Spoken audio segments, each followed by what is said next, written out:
They are forgotten by many, yet what they did is both fascinating and important. In fact, when we think about it, it's clear that this secret team of codebreakers still stars today. But who were they and how did they start? Hi, it's me. This is our channel, and today we're answering the extraordinary. Who were Turing's codebreakers and why do they still matter? During World War II, Alan Turing and his team at Bletchley Park cracked the Enigma code, a breakthrough that not only shortened the war, but also laid the foundation for modern computers. Now that's a bold statement. Let's dive in. Enigma was a German invention used to encrypt secret messages during World War II. It was considered the most advanced encryption technology of its time. And here's why. At its simplest, Enigma worked like this. You typed in a letter, say A, and out came a different letter, maybe Z. If you typed in E, which is the most common letter in the English language, the answer would be Q, the least common letter. By typing in another letter, you could then decode Q to get E. What made it so secure was that there were 3 wheels, each containing 26 letters, giving it billions of possible combinations. To most people, it looked like magic, and in practice, it was practically impossible to guess the settings needed to crack the code. But here's where things take a turn. Britain had managed to capture several Enigma machines from the Germans. Now they just had to figure out how they worked. Enter Alan Turing, a brilliant mathematician and logician. Although he'd never worked on code breaking before, Turing was up for the challenge. He knew that if he could build a machine that could mimic Enigma, it would effectively reverse the encryption process. Turing and his team began by analyzing captured German messages. They wanted to understand Enigma's patterns and limitations. After months of work, they finally got a break. In May 1938, they managed to produce the first deciphered Enigma message. This was a turning point, but it was only the beginning. Now they had to keep up with the Germans who were constantly changing their encryption settings. To do this, Turing came up with a bomb machine, an early computer that could test thousands of Enigma settings or possible solutions per second, effectively guessing the settings that the Germans were using to encrypt their messages. When the bomb machine found a match, it signaled to Turing's team that a message had been decoded. These messages often contained information about troop movements or upcoming attacks.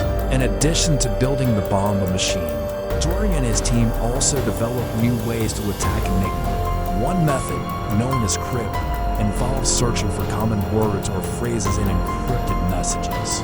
For example, if they knew that a message contained the word king, they could try substituting common letter pairs like TH and ing until they got a meaningful word. Another method used the fact that Enigma had some weaknesses.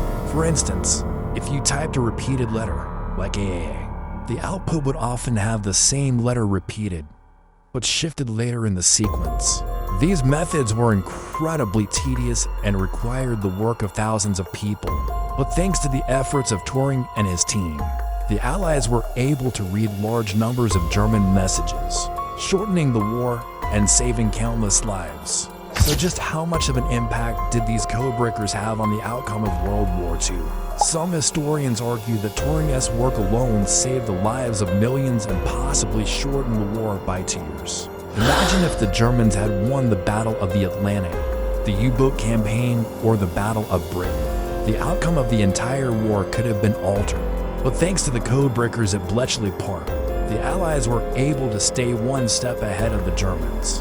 Although the codebreakers' work was top secret at the time, the importance of their contribution to the Allied victory has long been recognized. In 2012, Queen Elizabeth II officially pardoned Alan Turing following his conviction for homosexual conduct in 1952. He was given a royal pardon, but he didn't live to see it. He died in 1954 at the age of 54. However, his legacy continues to inspire mathematicians, computer scientists, and anyone interested in the power of the human mind. And what about Enigma? Did the Germans ever manage to crack the code? No, they didn't. In fact, the Germans would eventually realize that their codes were being broken and become increasingly paranoid.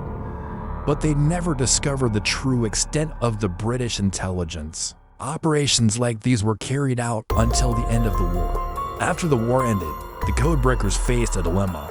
They knew that their work had helped win the war, but they couldn't share this knowledge with the public. Most of the machines and equipment used to break the codes were destroyed so that no one, not even the Allies, would know the full extent of their achievement.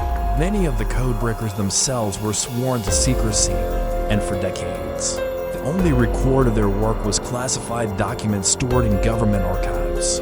It wasn't until the 1970s and 80s that some of the top secret files were declassified and made available to the public.